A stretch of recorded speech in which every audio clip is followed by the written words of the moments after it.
एक बार चीन के एक हिस्से में एक बहुत ही बड़ा मठ था, जहां लगभग 500 भिक्षु रहते थे। वो सभी अपने गुरु के मार्गदर्शन में खुद को जानने का अभ्यास कर रहे थे। एक दिन एक लड़का उस मठ में शिष्य बनने के लिए आया। उसने मास्टर से कहा, मास्टर, मैं खुद को जानना चाहता हूं। मैं सच की तलाश कर रहा हूं। मैं पता लगाना चाहता हूं कि सच क्या है। मास्टर ने उसकी ओर देखा और कहा कि अगर तुम सच जानना चाहते हो तो तुम्हें अपना पूरा जीवन दांव पर लगाना होगा। सच को जानने में तुम्हारा पूरा जीवन लग सकता है, पर फिर भी इस बात की कोई गारंटी नहीं है कि इस जीवन काल में तुम्हें सच का पता लगेगा या नहीं। क्या तुम इसके लिए तैयार हो? शिष्य ने कहा, मास्टर, मैं यहां पीछे मुड़ने के लिए नहीं आया हूं। मैं इसके लिए तैयार हूं। गुरु ने कहा, अगर ऐसा है तो एक काम करो, इस मठ में 500 भिक्षु हैं। तुम उनके लिए चावल कूटने का काम करो। बस सुबह से शाम तक चावल को कूटते रहो। जब तुम थक जाओ तो सोने चले जाओ। फिर अगली सुबह उठकर चावल कूटना शुरू कर दो। इसके अलावा कुछ और मत करना। किसी और चीज के बारे में मत सोचना। बस इस रास्ते पर चलते रहना और दोबारा मेरे पास मत आना। जरूरत पड़ने पर मैं खुद तुम्हारे पास आऊंगा।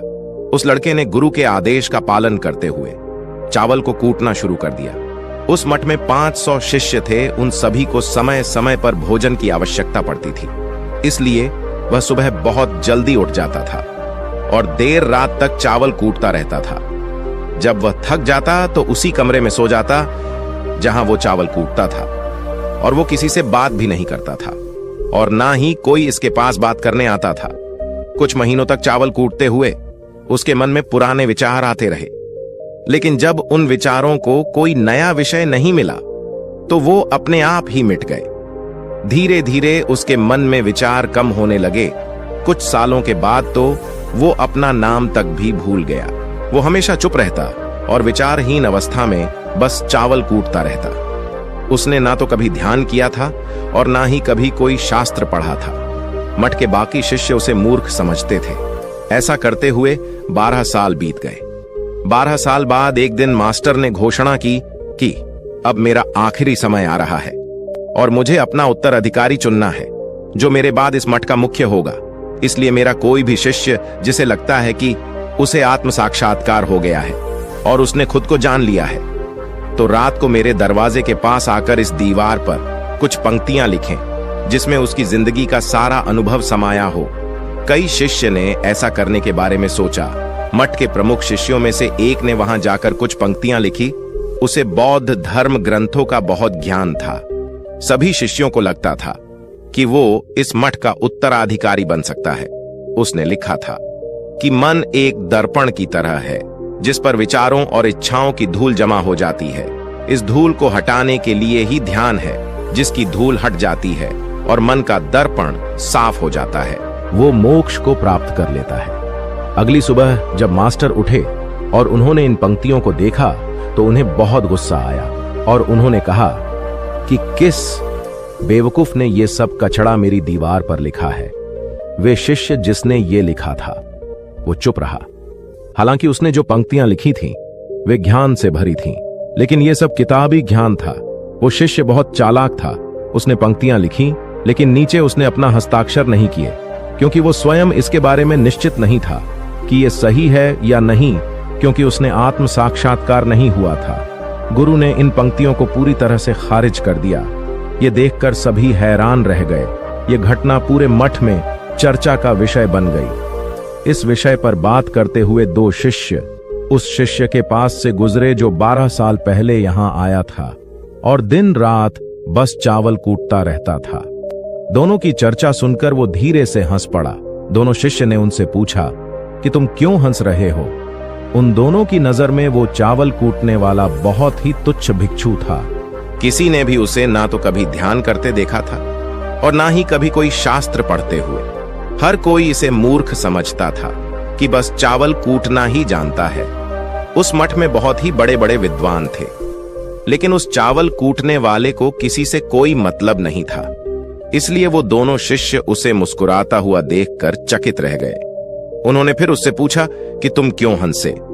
उसने जवाब दिया, मैं इसलिए हंसा क्योंकि मास्टर सही बोल रहे हैं। ये सभी पंक्तियां कचड़ा है। इन पंक्तियों का कोई मूल्य नहीं है। वो दोनों शिष्य चौंक गए। उन्होंने उससे पूछा कि क्या तुम कुछ ऐसी पंक्तियां लिख सकते हो जो इससे बेहतर हो? चावल कूटने वाले ने जवाब दिया, नहीं, क्योंकि मैं अनपढ़ हूं, लेकिन हां, मैं कुछ पंक्तियां कह सकता हूं। पर अगर तुम उन पंक्तियों को लिख सकते हो तो मैं तुम्हारे साथ जाने के लिए तैयार हूं। उन दोनों शिष्य ने कहा, ठीक है। वो मास्टर के कमरे के पास गए और चावल कूटने वाले ने कुछ पंक्तियां बोली और दूसरे शिष्य ने उसे दीवार पर लिख दिया और उन पंक्तियों के नीचे लिख दिया चावल कूटने वाला। उन्हें लगा कि मास्टर इस पर भी गुस्सा करेंगे। जो पंक्तियां उसने लिखने के लिए कहा था वो बहुत अद्भुत थी। वो पंक्तियां थीं, मन तो बस एक भ्रम है, ना तो मन है और ना ही मन का कोई दर्पण है, और जब मन ही नहीं है तो धूल कहां ठहरेगी। जो ये जानता है वो सच को जान गया है। जब गुरु ने इन पंक्तियों को देखा तो वो आधी रात को उठे और उस चावल कूटने वाले के पास गए। वह सो रहा था। मास्टर ने उसे जगाया और कहा कि ये लो मेरी छड़ी और मेरे वस्त्र, ले लो, आज से तुम मेरे उत्तराधिकारी हो। लेकिन अभी इस मठ को छोड़कर दूर चले जाओ, क्योंकि इस मठ में बहुत सारे विद्वान हैं जो खुद को तुमसे श्रेष्ठ मानते हैं। वो तुम्हें मार देंगे, क्योंकि वो इस बात को बर्दाश्त नहीं कर सकते कि एक साधारण से चावल कूटने वाला उनसे ज्यादा विद्वान निकला।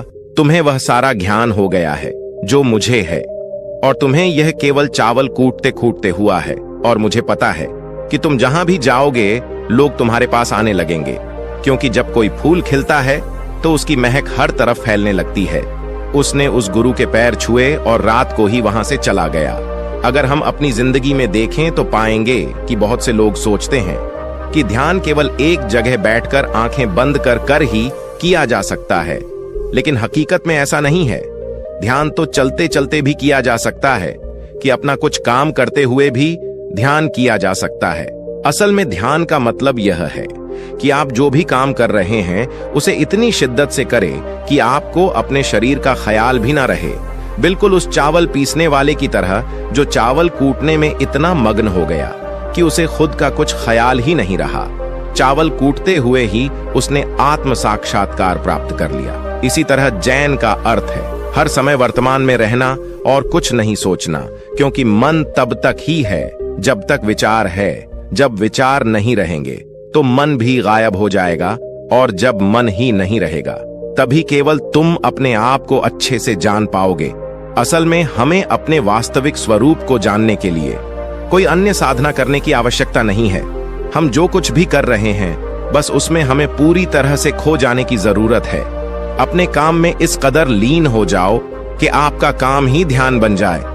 तो दोस्तों, आज के वीडियो में बस इतना ही। उम्मीद है आपको यह वीडियो पसंद आई होगी। अगर पसंद आई होगी तो वीडियो को एक लाइक करना मत भूलिएगा। ओम बूम बुधाय नमः। ओम बूम बुधाय नमः। ओम बूम बुधाय नमः।